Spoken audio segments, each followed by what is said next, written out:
എന്താ വരാൻ നേരം വൈകിയത്? അത് ഞാൻ വരുന്ന വഴിക്ക് ഒരു പട്ടീനെ നാട്ടുകാരൊക്കെ ചേർന്ന് ഒരു പട്ടീനെ പോലെ ഇട്ട് തല്ലായിരുന്നു. എന്തിന്? ആ പട്ടി ഒരു കുട്ടീനെ കടിച്ചു. ഞാനൊരു മൃഗ ഡോക്ടറല്ല, എനിക്ക് സഹിക്കോ? ഞാൻ അപ്പൊ തന്നെ പോയി ആ പട്ടിക്ക് ഫസ്റ്റ് എയ്ഡ് കൊടുത്തു. അപ്പൊ ആ കുട്ടി? കുട്ടിയുടെ കാര്യം എനിക്കറിയില്ല. കുട്ടീനെ കുട്ടിയുടെ ഡോക്ടർ നോക്കട്ടെ, ഞാൻ പട്ടിയുടെ ഡോക്ടറല്ലേ. ചോദിക്കുന്നോണ്ടൊന്നും തോന്നരുത്. ഇതിനു മുന്നേ നിങ്ങൾക്ക് വല്ല ലവ് അഫയർ വല്ലതും? ആ, ചെറിയൊരെണ്ണം. ശരിക്കും? 2001 ചതിക്കാത്ത ചന്തു സിനിമയിലെ പോലെ എനിക്കും ലവ് ലെറ്റർ വരാറുന്നു.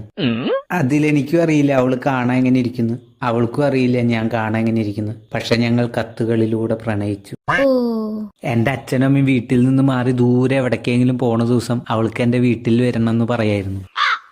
അന്ന് ഞാൻ വീടൊക്കെ അടിച്ചു തുറച്ച് വൃത്തിയാക്കി ആ ദിവസം മൊത്തം ഞാൻ അവളെയും കാത്തിരിക്കുകയായിരുന്നു. പക്ഷെ അവള് വന്നില്ല. അതെന്താ? ഇങ്ങനെ പലവട്ടം സംഭവിച്ചുകൊണ്ടിരുന്നു. പിന്നെയാണ് എനിക്ക് കാര്യം മനസ്സിലായത്.